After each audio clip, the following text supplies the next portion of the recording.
Jigsaw would destroy the entire health insurance industry more than it already is. Of all the horror figures that we have looked over the decades, none of them really have that much effect on the economic world in their universes, most of them except for Jigsaw, a villain that leans more into the realm of being an extremely violent anti-heroic vigilante guy that is willing to judge anyone who he deems worthy of punishment. So that begs the question, what happens when a deranged man like that were ever to show up in the real world? Not just morally or legally, I'm talking, you guessed it, financially. Because if John Kramer, the Jigsaw killer himself, ever decided to play games outside the movies, he would do more than just ruin the lives of the damned. He would even make the lives of the average Joe more miserable than they already are by messing with the crucial human right, health insurance. Today we're going to break down how Jigsaw could completely change how we see health insurance as we know it. You know what we do in this series.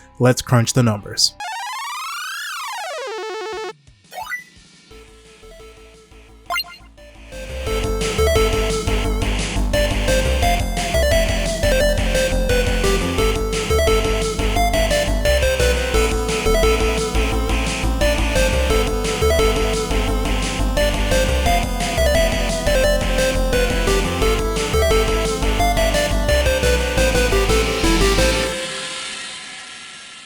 What's up, monkeys? It's your boy Kadukun, and welcome to Fictional Economics, the series that is single-handedly funding the Anti-Razor Blade Fund, the non-existent charity that is keeping razor blades out of your kitty's Halloween candy baggies. Speaking of that, happy Halloween, my fellow ghoulish monkeys, and welcome to today's Fictional Economics Halloween episode. And my only Halloween wish I have for you guys is to comment your favorite Halloween candy, and of course for you guys to subscribe to the channel. I would highly appreciate that. Now, imagine you're an insurance company. Your entire business model is dependent on one thing: predicting risk. Things like car accidents, random illnesses, and the occasional slip and fall under the subset of predictable risk. However, let's pretend suddenly an insane puppet man with a dusty tape recorder from the 1980s starts putting people in bear traps to quote-unquote teach them a lesson. Well, how do we even begin to price a risk like that?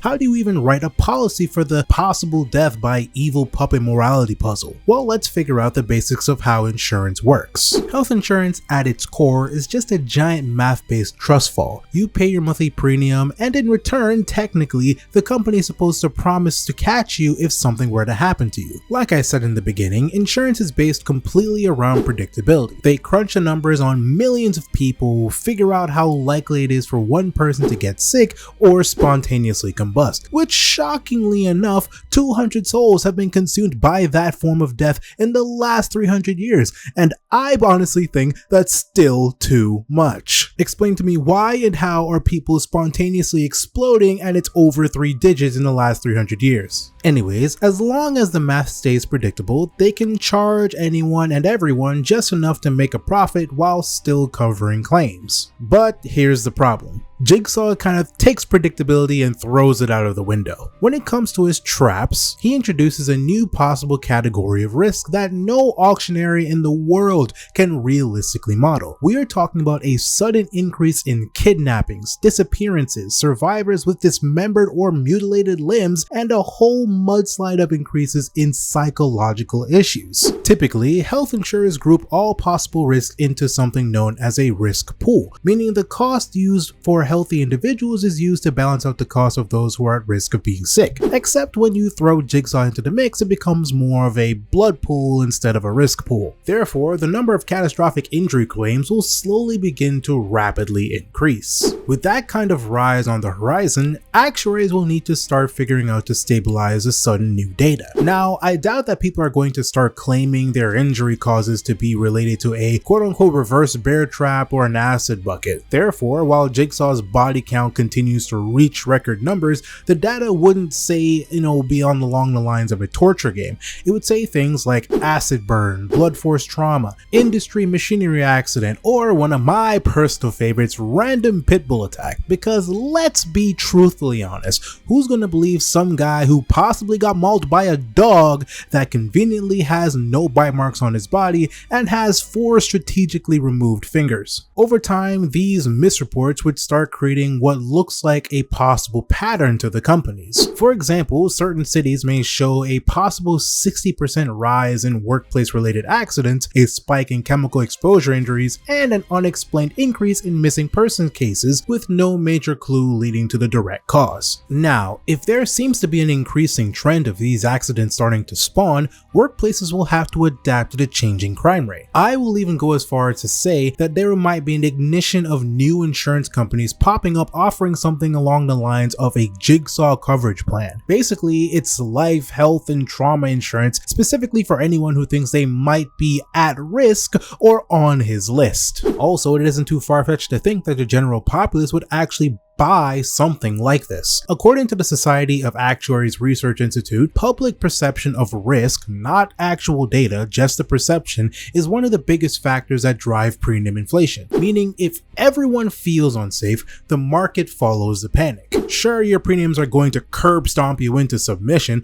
but at least you know good and well your medical bills are going to be covered after you escape the trap. That is, if you're able to survive. But here's where Jigsaw's influence goes from horrifying to downright insane. Naturally, as the fear spreads, companies will start overcorrecting. HR departments and insurers begin scrutinizing employees for any hint of risky behavior. Suddenly, casual water cooler talk becomes an insurance liability. Imagine this: you mention over lunch with one of your colleagues that your marriage is on a little bit on the rocky side and you've been feeling some temptations lately. A natural conversation. Then next week, your supervisor quickly flags you as a potential infidelity risk. Why, you might ask? Because Jigsaw targets people with what he calls as moral failings. And guess what? That little rumor might bump up your company's health insurance premium by 12%. Or maybe you decide to make a quick little jokey joke about how wild your weekend was on a random Monday. Now HR thinks you might be prone to substance use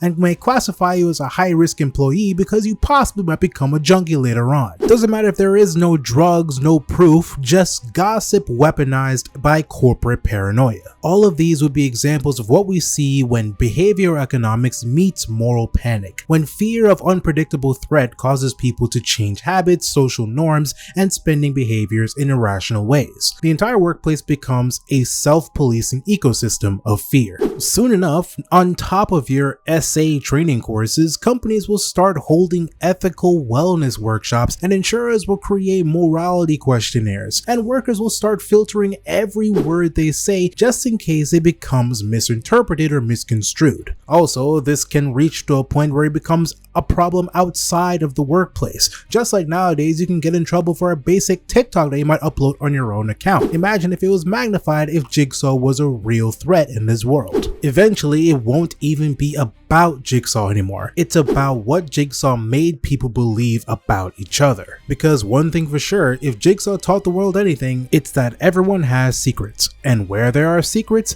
there is possible profit. But moving on from the actual situational and behavioral aspects of Jigsaw's influence, let's actually try to put some numbers onto this topic. If we were to temporarily take Jigsaw out of the equation, the average employer-sponsored health insurance premium in the US hovered around $8,435 per individual per year, according to the Kaiser Family Foundation. Now, if we were to throw Jigsaw back into the mix using the real-world public health data, due to the possible increase of abductions and possible local terroristic events, there will be an approximate 7% national increase in severe injury claims, a 4% increase in psychological care costs due to trauma, therapy, and PTSD services, and a 2% rise in workplace moral risk monitoring costs, which can basically be correlated to HR surveillance spreading, meaning your HR worker is probably gonna be on your head a lot more more often than you expect them to be. Therefore, you will be multiplying a compound 3% rise in annual health insurance premiums across the approximate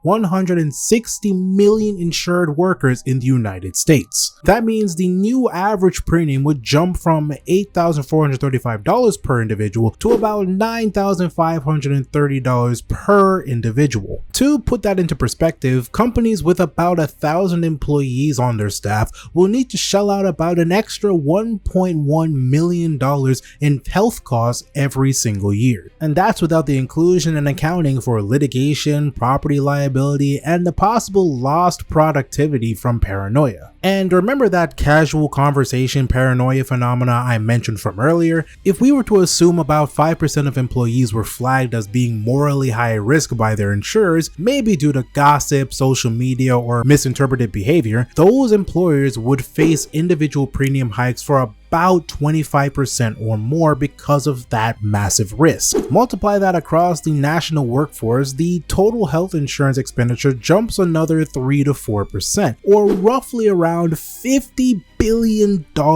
annually. That's more than the entire yearly budget of the Department of Homeland Security, all because HR thinks Dave in accounting might be cheating on his wife. Eventually, if Jigsaw has been around for months or years and still hasn't been caught, the government wouldn't be able to ignore him anymore. I would say in about a year, you would see emergency legislation be put into action. Maybe something like the National Risk Stabilization Act to cap premiums, bail out collapsing insurers, and nationalize parts of the healthcare system. But here's the twist. The stabilization, in quotations, would come at a cost of your privacy. To assess moral risk, the government insurers would have to merge their data systems, health records, social media, and even private chat logs. Citizens are told it's for their quote-unquote safety and transparency, but in reality, it's just a full-blown surveillance capitalism with a moral twist. With all of that put into effect, Jigsaw wouldn't even need to kidnap anyone anymore. The system itself would do the job for him, monitoring everyone, judging everyone, and punishing those they deemed unworthy. And this would, funny enough, might have a delayed effect on his actual capture, and even worse, if he were to be captured, the effects of all of these healthcare changes would remain. Because why would you ever take the risk of thinking that another Jigsaw wouldn't spawn again? And if you've seen the other 9 Saw movies, you and I both know he or she will come again. And that's the terrifying beauty of it. Jigsaw doesn't destroy the system by breaking it. He destroys it by forcing it to evolve into something even worse than it already is. So in the end, he doesn't just kill individuals, he kills privacy, trust, and the basic human assumption that insurance exists to help people. At the end all be all, he will turn the free market into something more than just a morality test. But I'm sure we all know if it were a test and Jigsaw was involved, we all have already failed. I hope y'all really enjoyed the video. I appreciate you taking your time to watch the video. It took some time to make this, so I'm sorry it took a while. If you guys really liked the video, I would love for you guys to just give a like, and it helps my channel out if you do. If you love the fictional economics series, subscribe so we can get more videos like this. And I hope you guys to see you again soon for more videos, because I plan to upload some other videos later on in the month. With that, it's your boy Kadukun, and I'll see you guys next time, and peace.